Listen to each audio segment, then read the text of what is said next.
ಜನರ ಕಷ್ಟ ನೋವುಗಳನ್ನು ಬಗೆಹರಿಸುವ ಬದಲು ಜನಸಾಮಾನ್ಯರ ಮಧ್ಯೆ ದಿನನಿತ್ಯ ವೈಮನ ಸೃಷ್ಟಿಸುವಂತಹ ಯೋಜನೆ ಮಾಡುವುದೇ ಇವರು ಉದ್ಯೋಗವಾಗಿ ಬಿಟ್ಟಿದೆ. ಕೇಂದ್ರ ಮತ್ತು ರಾಜ್ಯದಲ್ಲಿ ಬಿಜೆಪಿ ನೇತೃತ್ವದ ಸರ್ಕಾರ ಬಂದ ಬಳಿಕ ಜನಸಾಮಾನ್ಯರ ಕಷ್ಟ ಮತ್ತು ನೋವುಗಳು ಹೆಚ್ಚಾಗಿದ್ದು, ಜನರ ನಡುವೆ ವೈಮನಸ್ಸು ಹುಟ್ಟಿಸುವುದೇ ಬಿಜೆಪಿಯ ನಿತ್ಯ ಕಾಯಕವಾಗಿದೆ ಎಂದು ರಾಜ್ಯ ವಿಪಕ್ಷ ಉಪನಾಯಕ ಶಾಸಕ ಯುಟಿ ಖಾದರ್ ಆರೋಪಿಸಿದ್ದಾರೆ. ಅವರು ದಕ್ಷಿಣ ಕನ್ನಡ ಜಿಲ್ಲೆಯ ಪುತ್ತೂರಿನ ಪ್ರೆಸ್ ಕ್ಲಬ್ನಲ್ಲಿ ಸುದ್ದಿಗೋಷ್ಠಿಯಲ್ಲಿ ಮಾತನಾಡಿ, ಜನಸಾಮಾನ್ಯರ ನೋವುಗಳಿಗೆ ಸ್ಪಂದಿಸದೆ ಅವರ ಕಷ್ಟಗಳನ್ನು ಅರ್ಥ ಮಾಡಿಕೊಳ್ಳದೆ ಬಿಜೆಪಿ ಸರ್ಕಾರ ಆಡಳಿತ ನಡೆಸುತ್ತಿರುವುದು ದುರಂತವಾಗಿದೆ ಎಂದರು. ಅತಿವೃಷ್ಟಿಯಿಂದಾಗಿ ನಷ್ಟ ಸಂಭವಿಸಿದವರಿಗೆ ಸರ್ಕಾರ ಸಮರ್ಪಕ ಪರಿಹಾರ ನೀಡುವಲ್ಲಿ ವಿಫಲವಾಗಿದೆ. ರಸ್ತೆಗಳು ಹದಗೆಟ್ಟಿದ್ದು, ಕಡಲ್ಕೊರೆತಕ್ಕೆ ಯಾವುದೇ ಕ್ರಮ ಕೈಗೊಂಡಿಲ್ಲ. ಮಳೆಯಿಂದಾಗಿ ಕೃಷಿಗಳಿಗೆ ಹಾನಿಯಾಗಿದ್ರೂ ಈ ತನಕ ಶಾಸಕರು ಅಧಿಕಾರಿಗಳೊಂದಿಗೆ ಸಭೆ ನಡೆಸಿ ಪರಿಹಾರಕ್ಕೆ ಪ್ರಯತ್ನಿಸಿಲ್ಲ. ಶಾಲಾ ವಿದ್ಯಾರ್ಥಿಗಳಿಗೆ ಒಂದು ಜೊತೆ ಮಾತ್ರ ಸಮವಸ್ತ್ರ ನೀಡಲಾಗಿದೆ. ಅಕ್ಷರ ದಾಸೋಹದಲ್ಲಿ ಕೆಲಸ ಮಾಡುವವರಿಗೆ ವೇತನ ನೀಡಲಾಗುತ್ತಿಲ್ಲ. ಕಾಲೇಜುಗಳಲ್ಲಿ ಉಪನ್ಯಾಸಕರ ಸಾಮೂಹಿಕವಾಗಿ ವರ್ಗಾವಣೆಗಳಿಂದಾಗಿ ವಿದ್ಯಾರ್ಥಿಗಳ ಕಲಿಕೆಗೆ ತೊಡಕಾಗುತ್ತಿದೆ. ವಿದ್ಯಾವಂತರಿಗೆ ಸಮರ್ಪಕ ಉದ್ಯೋಗ ವಂಚನೆಯಾಗುತ್ತಿದೆ ಎಂದರು. ಜನಸಾಮಾನ್ಯರ ಕಷ್ಟ ಕಾರ್ಪಣ್ಯಗಳು ಅರ್ಥ ಮಾಡಿಕೊಳ್ಳದ ಮತ್ತು ಜನಸಾಮಾನ್ಯರ ನೋವನ್ನು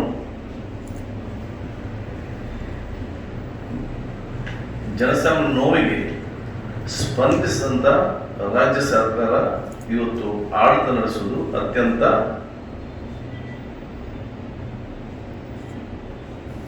ಒಂದು ದುರಂತ.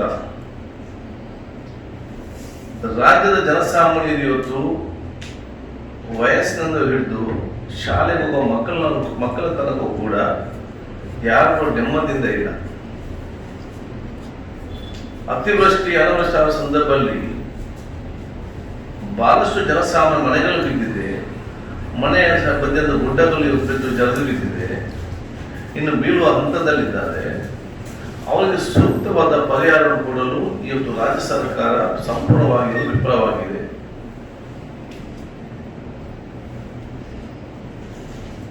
ಜಿಲ್ಲೆಯ ಜನಸಾಮಾನ್ಯ ಕಷ್ಟಗಳೇನು, ಮಳೆಗಾಲದಲ್ಲಿ ಅಥವಾ ತದನಂತರ ಏನು ಪರಿಸ್ಥಿತಿ ಇದೆ, ನಮ್ಮಲ್ಲಿರುವಂತಹ ಹದ್ದೆಗಟ್ಟ ರಸ್ತೆಯನ್ನು ನಾವು ತತ್ಕ್ಷಣ ಸರಿಪಡಿಸಬೇಕು. ಇದಕ್ಕೆ ಯಾವೆಲ್ಲ ಯೋಜನೆ, ಕಡಲು ಕೊರತೆ ಸಂಬಂಧ ಏನಾಗಬೇಕು, ಕೃಷಿಕರಿಗೆ ತೊಂದರೆಗಳು ಪಟ್ಟಿದ್ದಾರೆ ಏನು ಮಾಡಬೇಕು. ಒಂದೇ ಒಂದು ಸಭೆಯನ್ನು ಕೂಡ ಜಿಲ್ಲಾ ಉಸ್ತುವಾರಿ ಸಚಿವರು, ಶಾಸಕರುಗಳು, ಜಿಲ್ಲಾಧಿಕಾರಿಗಳು ಕೂತ್ಕೊಂಡು ಒಂದು ಸಭೆಯನ್ನು ಮಾಡಿ ಇನ್ನೂ ಕೂಡ ನಾವು ರೂಪುರೇಷಣೆ ಮಾಡಿಲ್ಲ. ನೀವು ಜಿಲ್ಲಾ ಮಟ್ಟದಲ್ಲಿ ಶಾಸಕರುಗಳು, ಅಧಿಕಾರಿಗಳು ಕೂತ್ಕೊಂಡು ತಾಲೂಕು ವ್ಯಾಪ್ತಿಯ ಸಮಸ್ಯೆ ಅರ್ಥ ಮಾಡಿಕೊಂಡು ನೀವು ರಾಜ್ಯ ಸರ್ಕಾರಕ್ಕೆ ನೀವು ಕಳಿಸಿಕೊಡದಿದ್ದಲ್ಲಿ ಜನರ ಭಾವನೆಗಳನ್ನು ಅರ್ಥ ಮಾಡಿಕೊಳ್ಳುವುದು ಹೇಗೆ, ಅವರನ್ನು ಸ್ಪಂದಿಸುವ ವಿಚಾರ ಏನಾಗ್ತದೆ.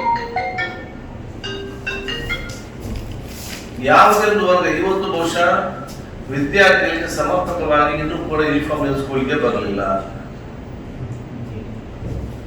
2 ಜೊತೆ ಕೊಡಬೇಕಿತ್ತು, ಬರೀ 1 ಜೊತೆ ಮಾತ್ರ ಕೊಟ್ಟಿರ್ತಾರೆ.